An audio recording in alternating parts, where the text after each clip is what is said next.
Good afternoon, everyone, and welcome to Sports Central. I'm Neal Duncan. We've got a great show lined up for you today. We're going to talk a little baseball, upcoming events at the RP Funding Center, and the return of the Detroit Tigers. Stick around, everybody, for this week's edition of Sports Central.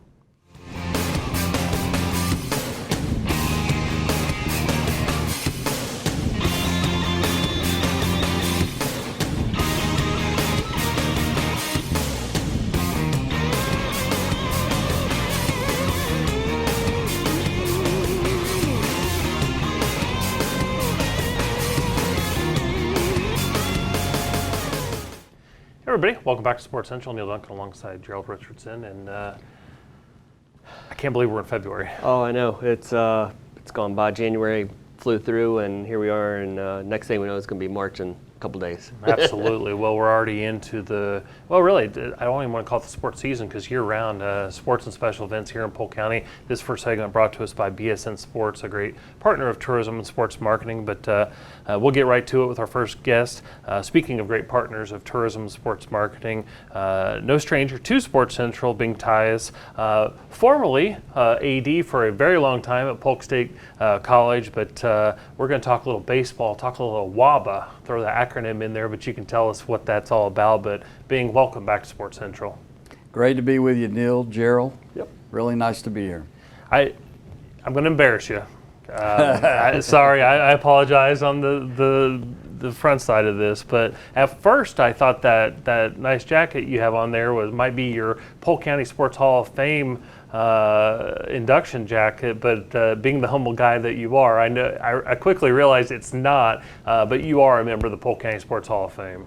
Well, I do cherish the jacket. I just don't want to fray it. You know, I don't wear it very much. That's right. Yeah. Well, in what year did you go in? 2018? I think 17? I think 17. Yeah, 17. Okay, I was close, but and a lot of those contributions going back to your time there at Polk State College, but really helping to move the sports industry forward in Polk County, and Bing, we always appreciate that. But now that you've retired, I'm going to use air quotes, now that you've retired, even before that, you were running a lot of baseball events, and more recently, WABA. Tell us what the acronym is and what you've been doing with WABA.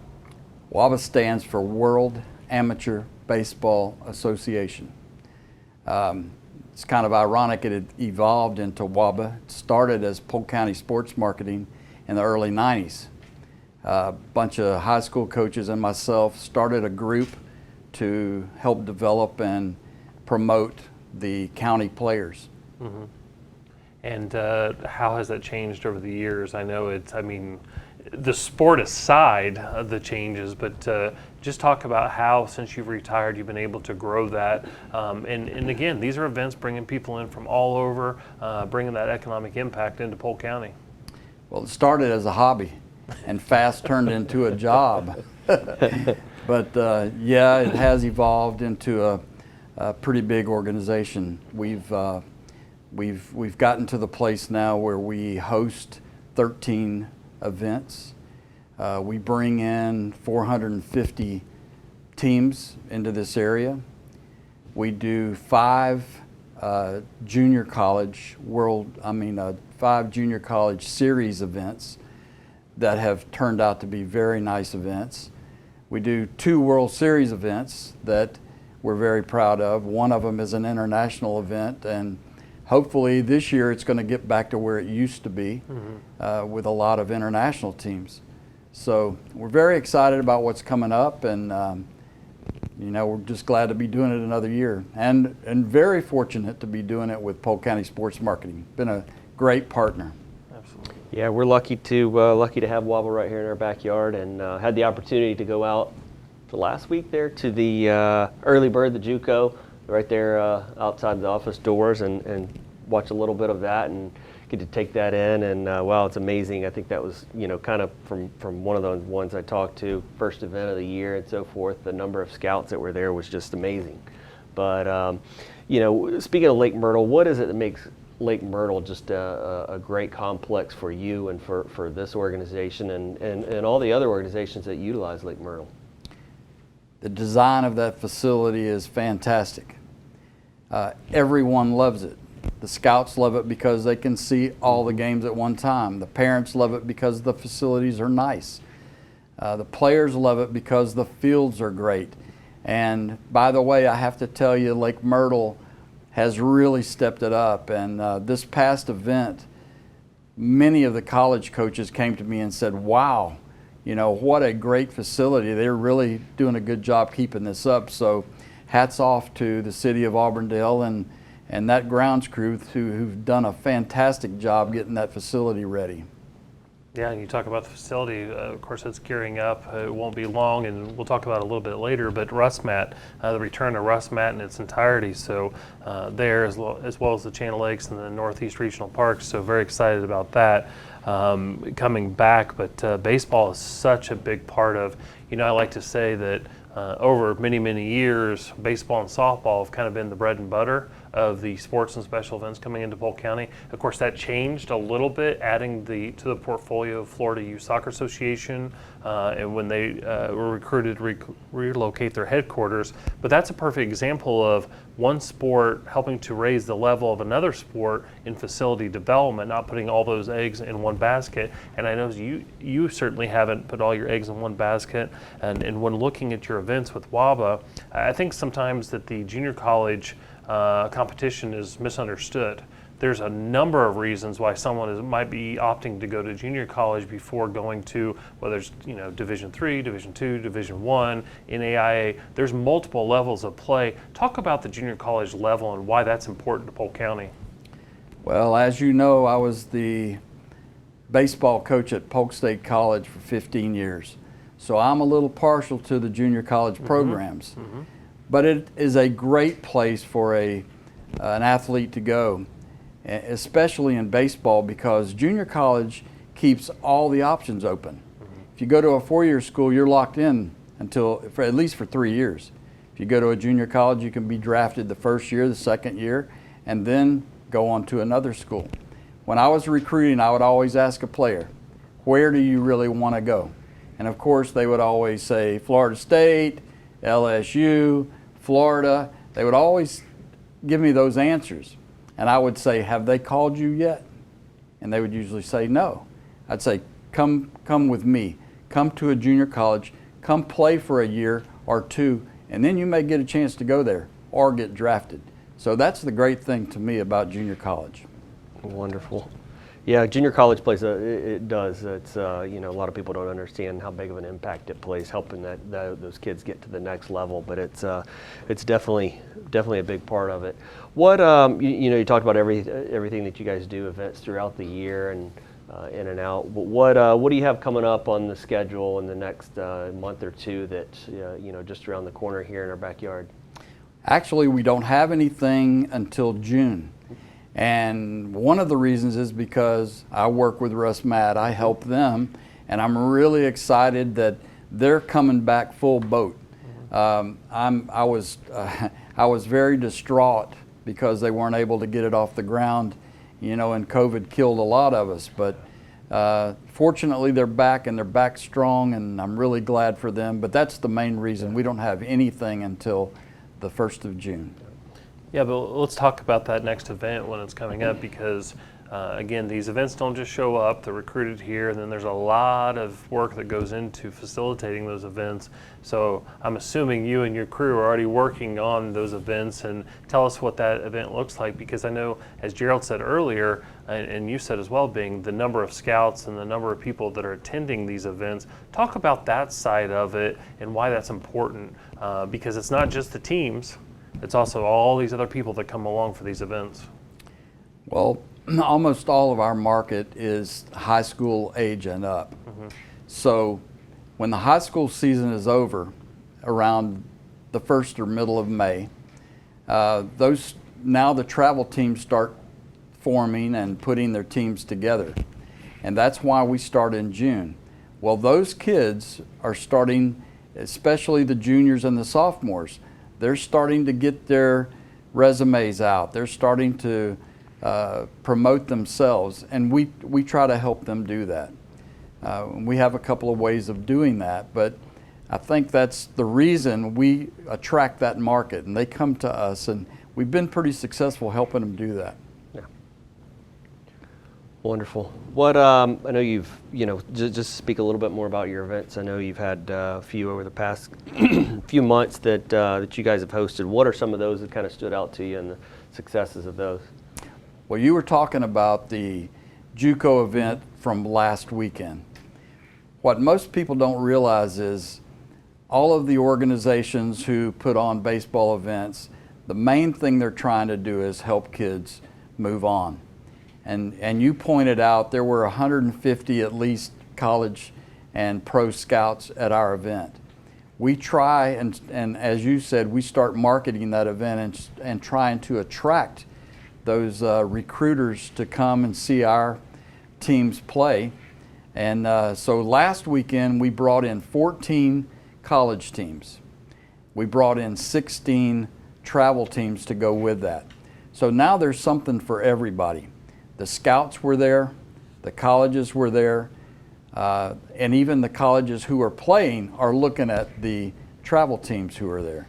So that's one of the reasons that JUCO series is a very good series, because it attracts those coaches and those scouts to those events. Well, I think you just hit on something without bringing it to the forefront. The fact that we talk all the time that these events don't just show up; they have to be recruited here. There's a lot of legwork, not only for the location but for the event organizer, because the competition.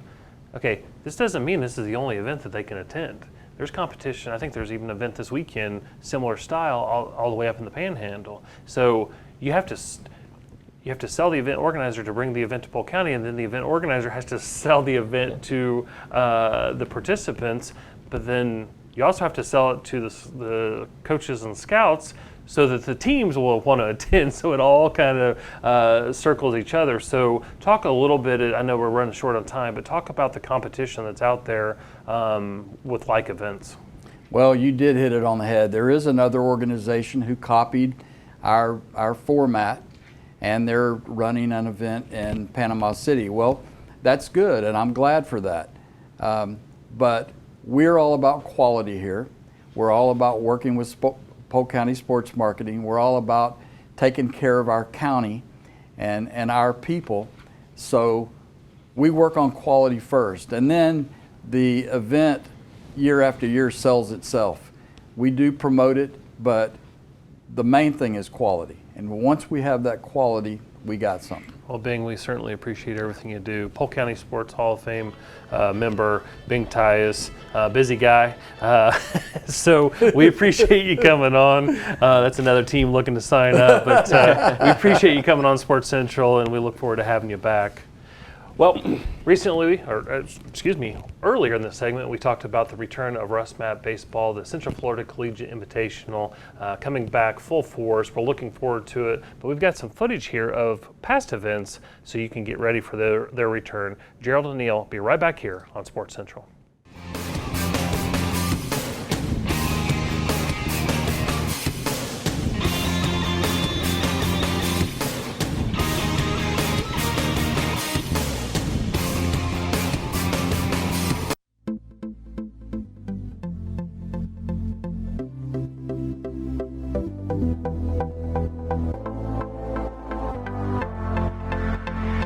I'm Rob Seitz. I'm the president of Russ Mat Baseball.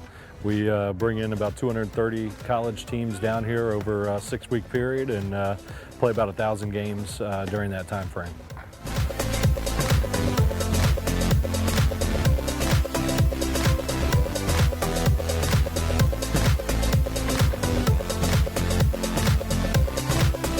The biggest thing is these guys getting down to this weather. A lot of them are from the Northeast, and a lot of dealing with snow and haven't been out on the field yet. So these guys are excited to get down here in this weather, these beautiful facilities that we have here in Polk County, and get out there and play some baseball. And a lot of them do a lot of practices as well while they're here. So.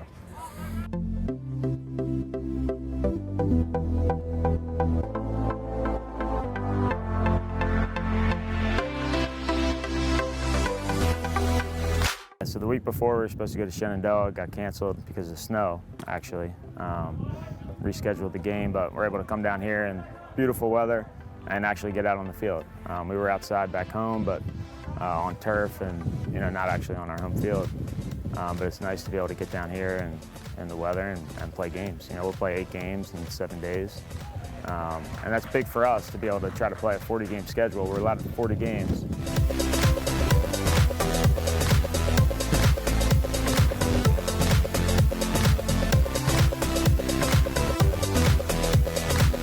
Through a registration process there.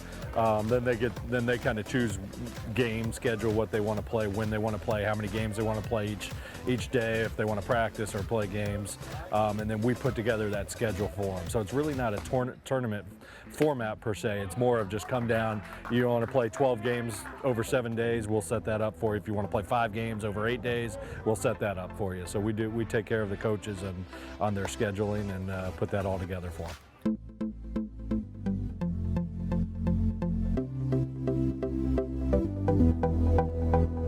Well, it started from, I think there was about 30 teams the first year to now where we're having, you got 230 varsity teams. You got another 75 JV teams competing as well. So it's grown a lot from the beginning, and we've been pretty steady for the last 5 or 6 years of over 200 teams every year there.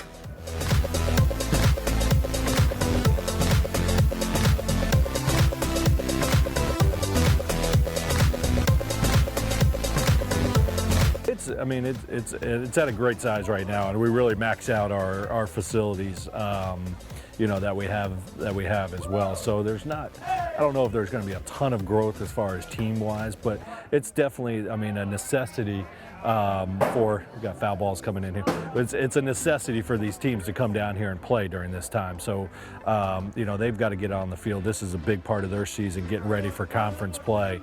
And some of the teams even come down here and play their conference games while they're here as well. So, it's something that these teams need to do. They love the facilities. They love all of our housing.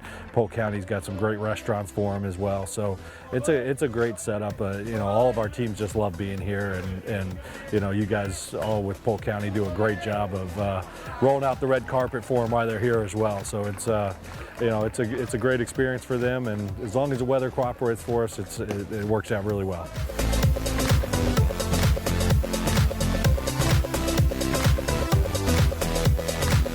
Yeah, the tournament's been run great this year. This is the first year we got to hit on the field. We come down here, 80 degrees, beautiful weather, and it's nice that we actually get to take BP on the field. Organized. It's just a great tournament so far.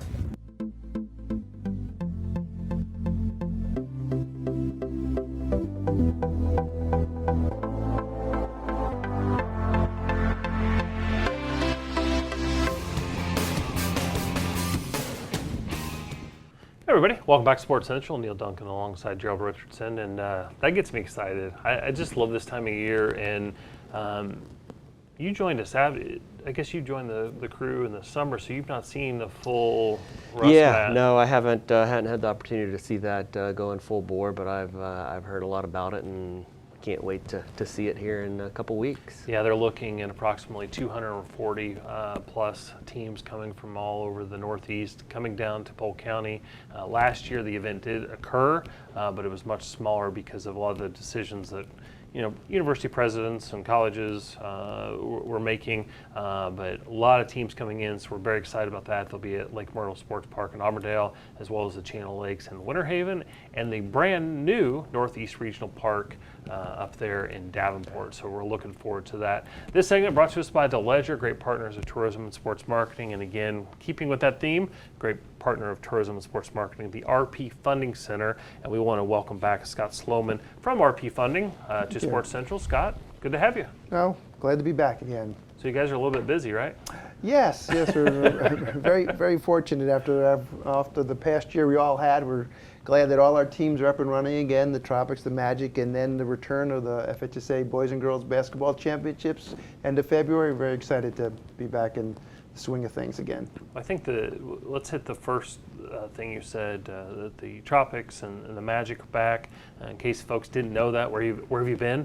Of course, the Magic are the defending G League champs, and the Tropics are something like 11-1 or 10-1 or something, very successful indoor soccer team. So talk about that experience and why that because they're very exciting opportunities to see professional sports at RP. Yeah, I don't think people realize that. The G League is the minor leagues of the NBA. There is no other league that brings them up into the NBA. In fact, the irony was that when the COVID hit, unfortunately, the NBA, they were calling players up from the G League, which were causing problems with the G League to field teams. So there was a trickle-down effect. But as you said, they're the defending champions of the G League, which was quite an honor. I don't think people thought that, or people certainly don't realize it. But they still have quite a few games left throughout February and March as they begin their playoff drive. And as defending champions, I'm sure they're going to do all they can to get back into the playoff race. And the Tropics, well, some might liken them to the Yankees of the MASL. They have some of the top talent in the league. The credit to the doctor who owns the team and the management there. As you said, they're virtually maybe 1 or 2 losses at most. It's a very exciting brand of soccer. Some people liken it to hockey, the way they strategize it. And it's high scoring and exciting games. And very fortunate to have them last year. Unfortunately, with the season getting cut, they didn't have a chance for the championship. But I'm sure this year they're going to make every effort to win. Yeah, and the third one there you talked about with the return of the FHSAA basketball. Talk a little bit about that. I know we've got boys and girls, and about that with the schedule and everything, and what that brings to the RP funding. But then also kind of what it is that has drawn FHSAA to continue the partnership with Lakeland, the RP Funding Center, over the years to keep that championship right here in Lakeland. Well, we're probably the longest running FHSA championship in any of the sports that they do. I've been with the city 20 years now, and I know we've had it every year that I've been there, and years prior to my beginning. So very fortunate that it's coming back to return. And I think it's the fact that they enjoy the experience. I think the city embraces it, the county embraces it, and it gives the kids and anyone who comes a good time and a good experience that they enjoy. Our location helps too, certainly being centralized within the state. It allows teams from both ends of the state to come up and have equal, so to speak, travel time. And I think that's a definite plus that the FHA looks for, as the teams don't want to have to stay, necessarily overnight more than they have to, travel more than they have to, put the wear and tear on the kids and themselves. So I think our location is key, as well as, again, the experience that we've given everybody. This is, as I said, going into over our 20th year. It's the boys and the girls, and this year they're bringing back the Special Olympics. It was a very nice thing they had done prior years. Last year with COVID they couldn't, but they're bringing back the Special Olympics, who hold their own championship on each of those weeks. It's 2 weeks, one for the boys, one for the girls. The girls are February 23rd to 26th, so that's a Wednesday through a Saturday. And then the boys is March 2nd through March 5th, again, for the first week of March. And it's the semifinals and finals. There's 7 classes, and each class brings 4 teams, so that's your semis, and they go into the finals. And it's spread out, as I said, between Wednesday and Saturday. The Saturday is always the finals day, but there are limited finals on those Thursdays and Fridays throughout the 2 weeks. Wonderful. And I think, if I'm not incorrect, other than I think about 3 years where it went to Tallahassee for a little while, it's like 40 plus years that they've been coming to Lakeland. And I think one of the things that's important is to note, yes, the economic impact of the event itself is important. The teams, the fans, the referees, FHSA themselves, all the people that are coming in for the championships. But I also think the fact that in every gym of every high school in the state of Florida, when they start that first practice, they're all pointed in one direction, and that's Lakeland. When it moves around, okay, where's the championships this year? But they're pointed towards Polk County, and the value that brings to our community is almost you can't even really calculate that. But the awareness of our location and the RP funding, and part of that was the partnership between the city and the county on the renovations. And even though those renovations have been there for a couple of years, we want to remind folks that not only is there professional sports at RP funding, there's also a renovated building that maybe they haven't experienced, and even the theater side. So talk about some of the other events that go on during the year, because as a lot of people are moving to this area and moving to Florida, maybe you could talk real quick, Scott, about some of the other activities at RP. Sure. We're unique in that the RP Funding Center is a complex. It's an arena, it's a theater, it's a convention space, all under one roof. Thus, our theater, we have a complete Broadway series. We have concerts. We do dance and cheer competitions. Anyone out there who graduated from Polk County graduated at the RP Funding Center, the Lakeland Center, the Civic Center, because they've been the home to graduation since its inception. In addition to the arena, we do concerts as well. We had Fluffy Gabriel Iglesias just a couple months ago in concert in the arena. We hold cheer competitions. We are also a B2B place for business to business in our conference spaces. We hold meetings. We have an in-house caterer. There isn't anything over the course of 40 years of that building that it probably hasn't seen the old expression, if walls could talk. You know, there isn't anyone that I don't talk to of a certain age that reminds me that their first concert was at the RP Funding Center, going way back. I mean, there's a legacy there that very few buildings in the state have. And, you know, we're proud of it, and hopefully it'll be another 40 years. Wonderful. For the FHSAA, any changes this year that, you know, maybe a little different from previous years, whether it's due to COVID or whatever it may be, and then specifically for that event, you know, for people locally and then also abroad that are coming down for the event, ticket-wise, do they get those there at the RP Funding just like they would a regular event? Yeah, tickets are currently on sale. You can go to the RP Funding Center website or call the box office. So they are currently on sale for all sessions, all days. A ticket is good for all day. Excuse me. Every day you can have, buy one ticket and it gets you to all the games for that day. There's no reentry, but you can enjoy the whole day with one ticket. Your other question, we're just kind of back to the future. With COVID, we did have to do social distancing, not only up into the stands, but with the players, the coaches, and the seating. Thankfully, that has now subsided, and we're back to full strength, shall we say. We're at full capacity, excuse me, full capacity in the stands, as well as down on the floor. So you shouldn't see any changes as you had from a couple years ago. Of course, the RP Funding Center. Also, June 14th will be the Polk County All Sports Awards and Hall of Fame induction ceremony held right there at RP, and it's a great event. And the reason I bring that up is there's so many great coaches and athletes and individuals to honor that night from all the competitions throughout the year. And usually, girls' side or boys' side, there's usually a Polk County team that's vying for a state title there, so they kind of get the home court advantage, if you will, not having to travel as far. But girls basketball playoffs have just started. Boys will start next week, so we'll see if there's a Polk County team there. That certainly has to help with the numbers. We keep our fingers crossed every year. Well, I will tell you, on the boys' side, there's a lot of good teams, so you might have that again. And of course, you can never count out the likes of Winter Haven and some of these other girls' basketball teams. So certainly looking forward to that. I'm going to put you on the spot real quick. I heard a rumor that there's a special event coming to the RP Funding Center that hasn't been announced yet. Do you want to announce that? Again, to me, it's a rumor, but to you, I'm trying to gauge by the look on your face. Let me say it this way, is there a major announcement coming soon? Well, I'm wrestling with that decision.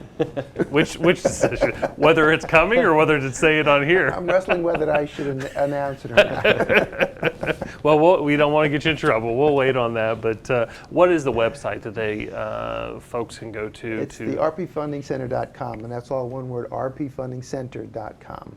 All right. Well, thank you so much. We appreciate it. We appreciate everything the crew does over there. As we were talking with Bing, the events don't just show up and they don't just happen. There takes a really strong crew behind the scenes working with these events to make sure that they successfully occur at RP, and we know it's you and your team and Tony and the crew. So thank you, Scott. No, we thank you. All right, well, we just talked about FHSAA. We've got some footage of a past girls FHSAA finals at RP Funding Center. Gerald and Neal will be right back here on Sports Central.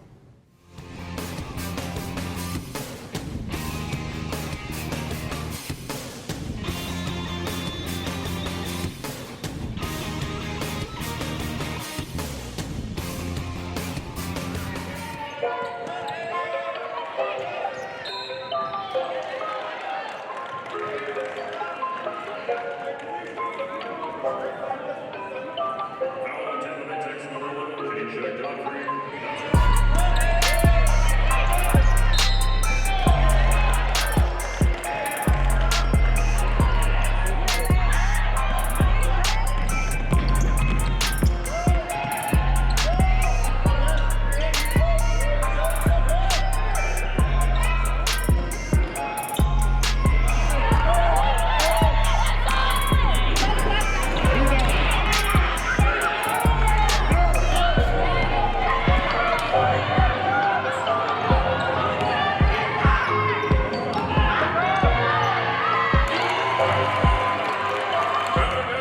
Lakeland, our girls tournament is 6 days long. We start on a Monday. We have 6 games on Monday, then a championship game on Tuesday. We repeat for 3 different classifications on Wednesday and Thursday, and we come back Friday and Saturday. So the tournament itself is 6 complete days long. We start again early on Monday morning and go all the way through Saturday night. The Florida High School Athletic Association sponsors the Girls State Basketball Championship here in Lakeland each and every year. Teams qualify to come to the state championship by winning a district, then regional or sectional game. We have 9 different classifications this year, 1A rural through 9A, 4 teams from each classification. So we have 36 teams playing here in 27 different games in a fantastic tournament that Polk County and Lakeland do a fantastic job hosting us. The RP Funding Center and Lakeland have been hosting our tournament for quite some time now. Here in the state of Florida, we have a very big state, as you quite know. It's over 900 miles from Pensacola to Key West. We try to find a central location whenever we possibly can, and Lakeland happens to fit the bill for that. The RP Funding Center is a good venue. There's a seating capacity for, I think, 7 or 8, perhaps 9,000 people. Our fans enjoy coming here. The host committee has done a wonderful job having us here, and so we're very pleased to be here in Lakeland. For all the participants who come here, I know they are very excited to be able to represent their school. I had the opportunity when I was in high school to go to a state championship game also, and I'll never forget that experience.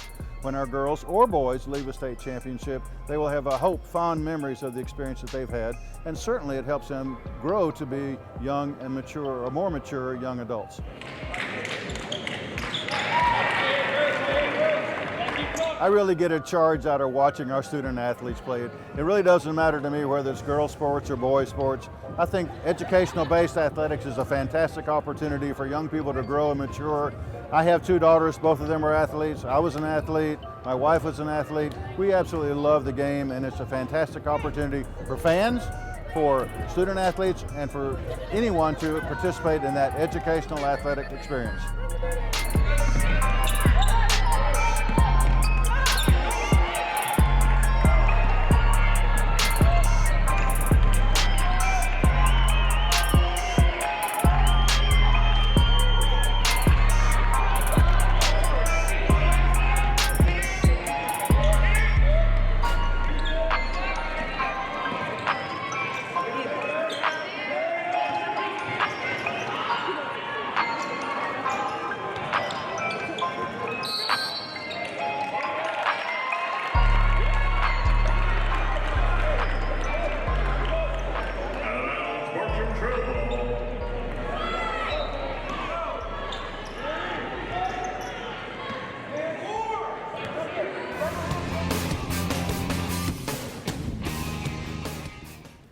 Everybody, welcome back to Sports Central. Neal Duncan alongside Gerald Richardson, and this segment brought to us by the Hampton Inn in Bartow, great partner of tourism and sports marketing. And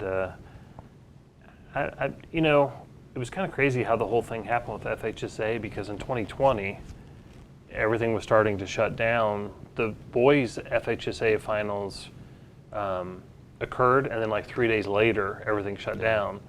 And then a whole year went, and so they were able to have it again. But as Scott said, you know, socially distanced and all that. So this year, so luckily, through the COVID cycle, the event wasn't missed. Yeah, and it was lucky, or they were very fortunate the year there with COVID, which was 20, that they got it in, and right after it shut down. So that was. Well, I certainly think it was great because Bartow won that year. So of course you do. Yeah, well, I've never made it a secret of where my allegiance lies, being a Bartow resident.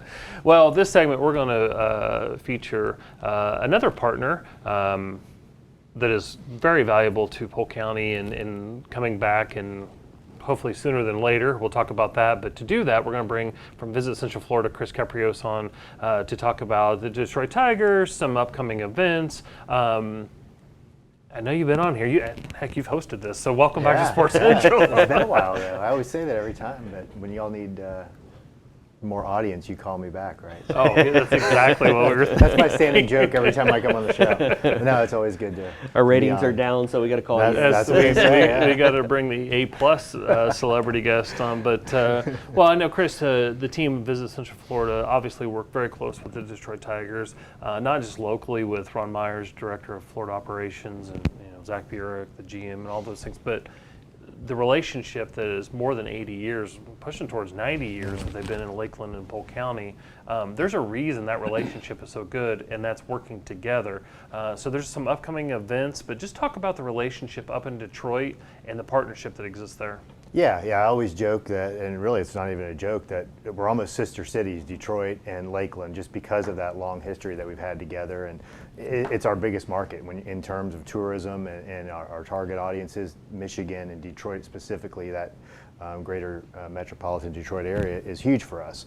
So not only do we do things like you said here in Lakeland, of course during spring training, but year round up in Detroit. We're a partner with the Detroit Red Wings. We actually just came back from a sponsor night up there. We're able to interact with fans and do a giveaway. We have that coming up soon as well. And with the Tigers year round. So it's not just a spring training thing. We need to educate and continue to stay in front of that audience year round to make sure they know, through all of our research that we've done, they know, okay, yeah, the Tigers train in Lakeland, we go to games down there, but they need to know what there is to do further into Lakeland, further into the county. Like we always talk about, people come into Legoland, we want to drive them further into the county. Why is that important? Well, overnight stays, economic impact. You know, you always talk about economic impact from sporting events here on this show, but from tourism, it's the same thing. It's overnight stays, it's people spending money in restaurants, staying longer, shopping, and doing those types of things. So we don't want people staying in Orlando, coming to a Tigers game for spring training, and then going back and eating and shopping there. We want them doing it here because we have a lot of great places, as we all know, throughout Polk County, but Lakeland, especially in dealing with the Tigers, for people to experience. So that's really our goal throughout the year, up in all of our northern markets, but especially in Detroit and in Michigan with our year-round partnership with the Red Wings and the Tigers. So this time of year when it's freezing cold up there, I was just up there a few weeks ago, it's 8 degrees. But this is the time of year we have to go up there and get in front of them because they're ready for some warmth and some Florida sun. Well, I will say, sorry, Gerald, I will say that as bad as everybody thought it was last week at 34 and 32, 8's a whole different ball. Oh man, I was feeling that. Everybody, Mark jokes about it all the time that when it gets cold here, it's a warm summer day in Wisconsin. That's how I felt last week when it got cold here. I'm like, oh, I was just in Detroit. It was 8 degrees. This is fine. Yeah. So I only had 2 jackets on instead of 3. Right. Well, wonderful. Talking about the obviously the Tiger Barbecue. Talk a little bit about that coming back and, kind of for those who hadn't been to it before, what it is, what they can experience, what they have the opportunity to partake in, where they can get tickets for it and all of those good things. Yeah, we're really excited about it this year, as we are every year, but really more excited this year because Visit Central Florida is playing more of an active role in putting the event on, working with the city of Lakeland, with the Tigers, obviously, and other partners that are involved in that event. But this will be the 75th anniversary of that event. We've talked about the Tigers being here for about to be 85, 86 years. This event started a little bit after they came here, but it's about to be the 75th year. Like everything else you were just talking about at the start of the segment, Neal, it took a hiatus last year due to COVID, like most things did, but it's back this year. We're really excited about it and about the partners that are involved with it, presented by Rada Construction. They're great community partners, as we all know, and we've talked about many times here on this show, but it's just an old-fashioned barbecue event. It's the point is to welcome the team, to show them there's no other event like this in Major League Baseball when it comes to spring training, welcoming the team back to the community. It's just part of why we've had them here for so long, that partnership, that family feel and that relationship with the Tigers. So the whole point of it is for the community to be able to welcome the team back. The players, front office people are there. Al Avila every year comes up to the mic and welcomes all the fans and tells them thank you. So it's just another great event and a great partnership with the Tigers organization, with the community. So we're excited about it. It's February 23rd. It'll take place right there at Joker Marchant Stadium, and it's a lot of good food. So if you like ribs and pulled pork and shrimp and corn on the cob, and if you don't, you shouldn't. I don't want to talk to you, but you got to come to this event. It's a great event. Well, it's a celebration. It's a welcome back. And elephant in the room. We'll go ahead and get that out of the way. Yes, there's still a lockout, and we're going to go ahead and go on record and guarantee. No, I'm not even going to do that. I'm just kidding. But there's a situation that MLB and the owners and the players and the union and all that they're figuring out. So all planning, correct me if I'm wrong, all planning is as if that all gets taken care of because they're all trying to get to a place where they can start spring training because there's a lot of money on the table for both sides. It's a business. So planning as if it's going to happen, correct? And really it's going to happen. Yeah, that's the plan, and you're right. Yeah, it's February 23rd. So as we sit here today, yeah, there's a lot of uncertainty. But the thing about it is, and we talk about this all the time, the Tigers' impact is not just spring training in the month of March. It's year round. That's because of their minor league operations. Those players will be here whether there's a lockout or not. They're not under the CBA with the Players Association. So there's minor, and by the way, the Tigers have 2 of the top 5 prospects in all of baseball who are in their minor league system. They would be here. Their front office would be here, the coaches. So yeah, you can still have a Tigers barbecue event, even though maybe some of the favorites may not be here if that lockout's still looming, but there's a lot of great prospects, and we've seen some of those that come through the system. I was just going to say, that's a great point because, Gerald, I know you saw that as a fan as well. The Justin Verlanders and the Rick Porcello and all that, they were in Lakeland before they were in Detroit. Yep. So it's not just about the quote-unquote stars that to be at this event. It's about welcoming back the entirety of the organization and those future stars because you might be having a conversation with somebody who's going to be a Cy Young Award winner in 4 or 5 years. Yeah, it's happened before at this event, like you said, with Justin Verlander and players like that. So not that we don't want the stars to be there and they're not important. Right. We'd love to have them there. I'm sure they'd love to be there. They have business they're taking care of, obviously, but yeah, to your point, it is scheduled to take place February 23rd, 6 p.m. to 9 p.m.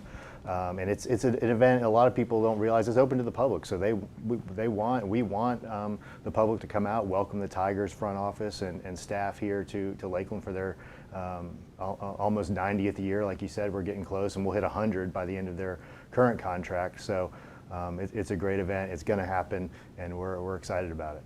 Wonderful. People looking to get tickets for that event, where do you know where they can go to find those? Yeah, I always love to send people to our website. That's what we want people to go there, but they can find all the information and a link there to buy tickets. But it's visitcentralflorida.org, and there's a tab where you can hit for spring training information, and it's right there. It'll bring you right to the ticket page.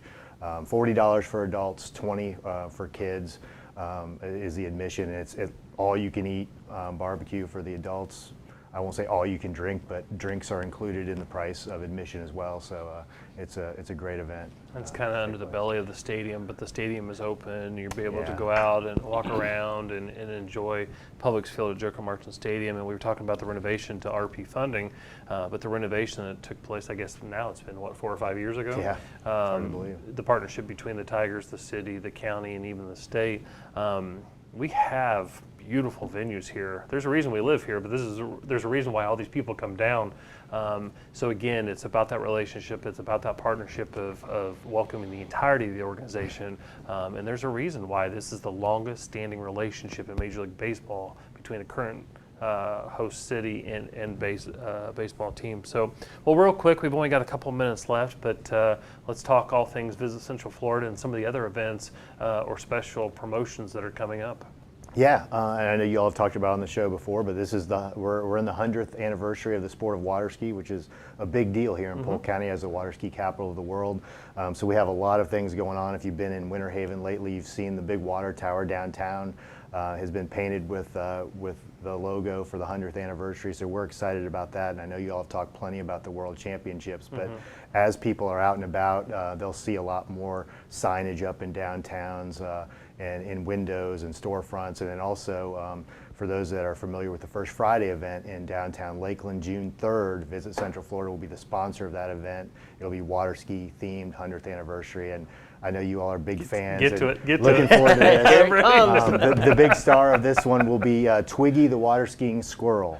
If you've seen Anchorman. Say it again, because people are like, what? Yes, the squirrel can water ski. If you've seen Anchorman, that's the famous line, and they show him water skiing. But yeah, a water skiing squirrel will be there. They set up this big pool, and he gets on his little skis. They're little. And he water skis as part of the show. So it'll be cool, but we'll have a lot of tourism related vendors there right in Munn Park. And then obviously they'll still have the same fanfare and everything they have for a normal First Friday, but we'll be taking over, Visit Central Florida will be taking over Munn Park. You can learn more about water skiing and the water ski schools here in Polk County.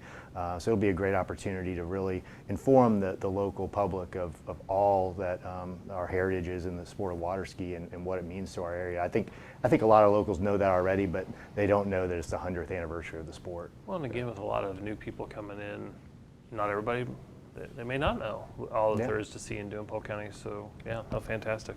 Yeah. Gerald, anything else you got for Kris? No, I mean, he hit the high points. Yeah, I mean, he that's, nails it. Yeah. Yeah. Well, real quick, Kris, before we do go to break, our final break, before we get to the local update, quickly talk about the Visitor Information Center and why it is important for our local residents to know what there is to see and do, not only to enjoy for themselves, but they're our #1 ambassador for people coming in. They need to know, right? Yeah, it's exactly what we were just talking about with water ski. Yeah, some people may or may not know that we're the water ski capital of the world, but we want all the residents here in Polk County to know all there is to see and do, because the #1 visitor in Polk County stays with friends and family sometimes. I mean, that's a lot of our research shows that a lot of people have friends and family stay with them. We've all had it, and they're looking for things to do. We don't want them to say, oh, let's go out of the county. We want them to know all the things in our own backyard, so they are our best ambassador, whether it's that or frontline workers at hotels. We want them, when a guest comes up and says, what's there to do tonight, we want them to know exactly what there is to do with special events going on, places to go, attractions. So the Visitor Information Center is key in that. They have a great program that educates locals, the CATS program, that anybody can participate in and become a certified ambassador of tourism and sports in Polk County, and that's key for us, is educating locals about the value of tourism and all the things there are to see and do in their own backyard. Well, bringing those new dollars to Polk County raises the quality of life for Polk County, whether it's leisure travel, sports tourism, or just a special event. So, Kris Keprios, thank you so much. Again, the website is? VisitCentralFlorida.org, or .com works too, either way. We got it set up that way. There you go. All right. Well, thank you so much. Well, the Olympics, I think the opening ceremonies were actually this morning, and you have seen a feature on this program before of Joseph Lunsford, but Joseph recently was selected to be a part of the Winter Olympics that are coming up, the Special Olympics. So check this feature on Joseph out, and then we'll be back for the local update.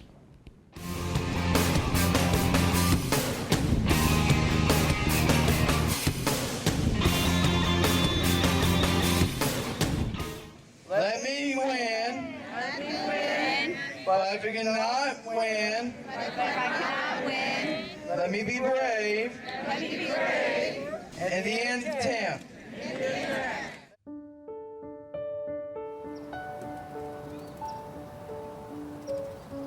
That's a money shot.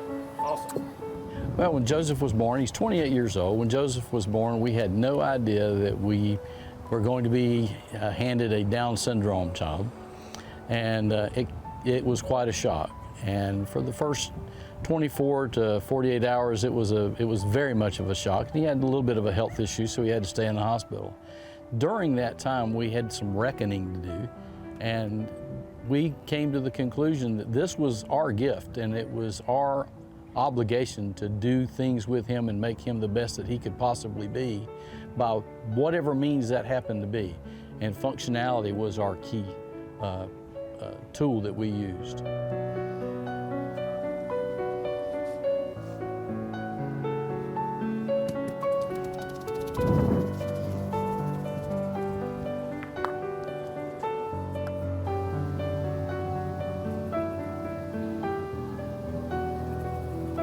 That one's on the money. Look at that.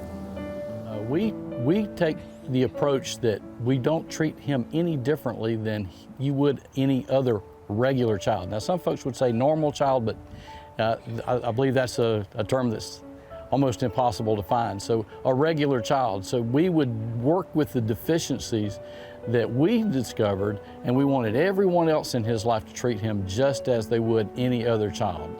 And that forced him to be inclusive, and it also forced him to act like the other children. And when he got old enough, the responsibility was there. So we started teaching him that you're responsible for your own actions. So we give him chores, and we would give him things to do, to learn, and to be responsible for his part in life. So that was our first goal, was to keep him responsible as a child, and then when he got older, as to become a responsible adult in the community. Got one of them out of the way.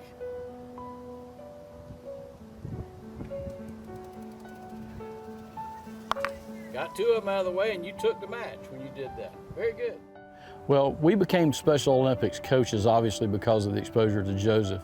And one of the things that I wanted to do as a Special Olympics coach was maybe take it a step further. Yeah, they can learn about the sport, they can learn how to do bocce or baseball or softball or basketball, but every one of those sports has rules. And my objective is to teach those rules to be played properly, because that is citizenship, and that's what we wanted them to walk off that court and be, is citizens. There are rules in life, and that was my goal. And that's what we did with all of our players, regardless whether he was my son or not. Your turn for sure.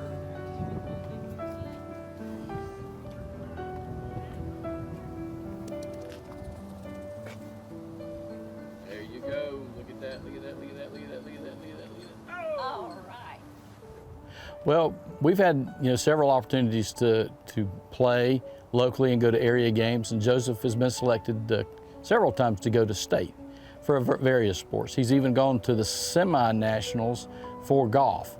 But this is the big deal here. This is the USA game. This is where you have had to have placed in first place a gold medal at the state competition in your category in that sport and be selected to go from the 2019 games nationwide.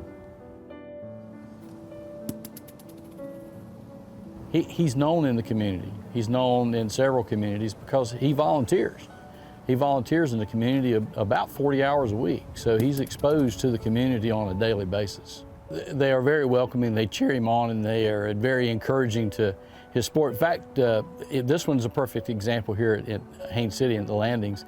They would come out and watch him the first couple of times he practiced, and they were absolutely floored that Special Olympics athletes, because we had a couple of other athletes come with us, can play the game, because they thought disability means they can't play.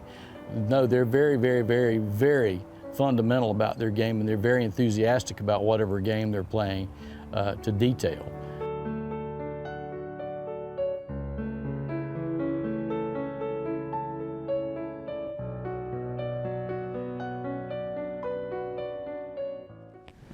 Hey everybody, welcome back to Sports Central, this fourth and final segment. I'm Neal Duncan, that's Gerald Richardson.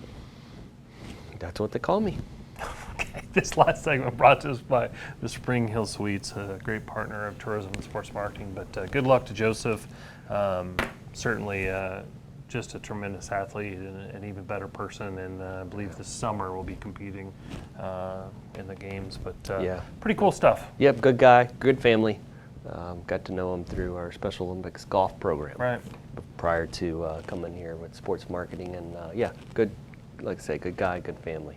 Yeah, it'll be exciting to see. Of course, when we came on the show, we were talking about how surprised, how can it already be February? And it seems like the calendar just continues to roll and roll and roll.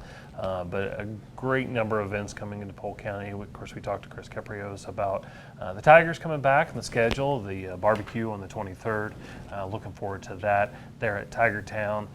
We also talked about RustMat coming back. And as always, you can go to visitcentralflorida.org or centralfloridasports.com for a full list of events. And we also have them there on the crawl at the bottom of the screen. But some exciting stuff coming up. And I know one this weekend over at Bartow High School. Yeah, the Stringer Shootout over at Bartow, 13th annual.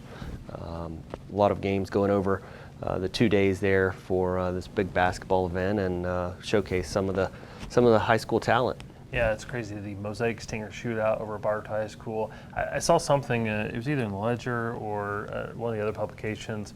It's something like 6 of the top 10 teams in the state participate at this event.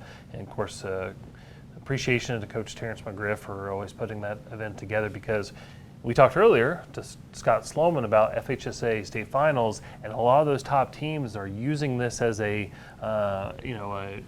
preparation trip to see what it's like to bus into Polk County from their location as they would for the state finals. So it's kind of like a dry run for a number of these teams that have an aspiration to get to Lakeland and win a state title. So that'll be February 4th and 5th.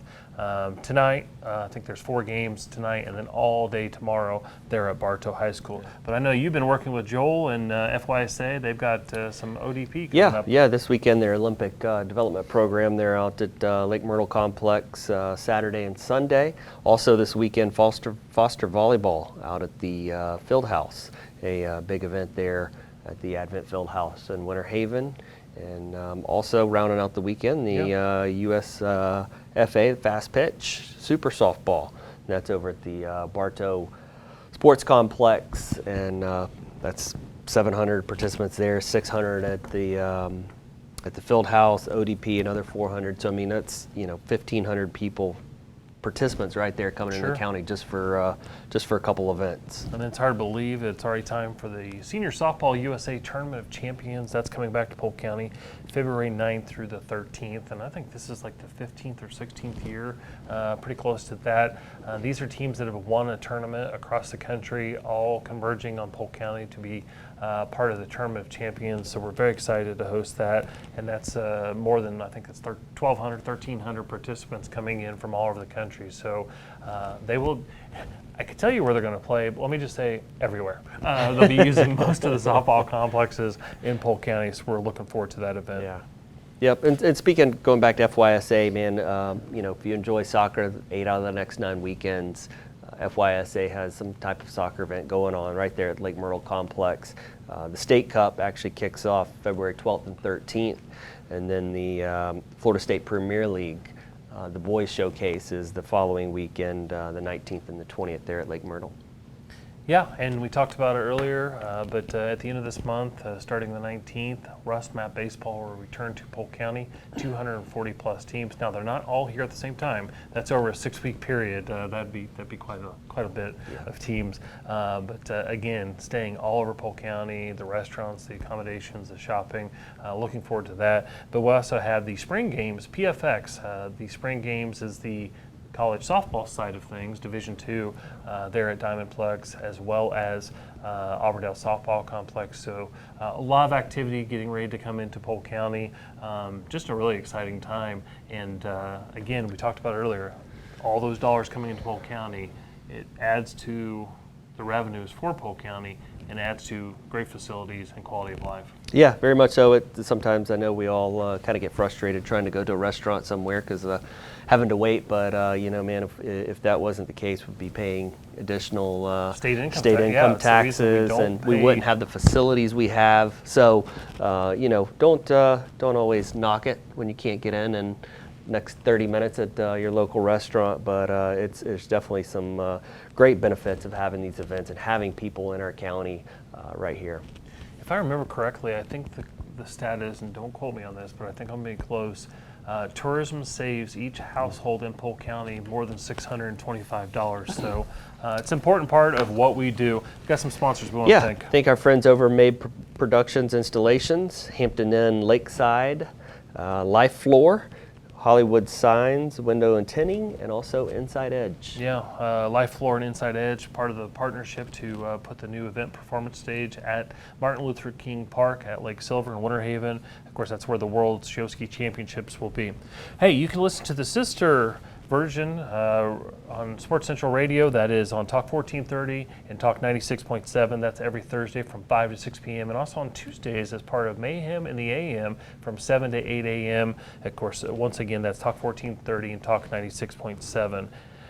You can also, as I mentioned earlier, go to centralfloridasports.com or visit centralflorida.org for a full list of events. Or if you want to, after you watch this, all the times it re-airs, the next live version of Sports Central will come to you on February 18th. Of course, we're always live right here on PGTV at high noon.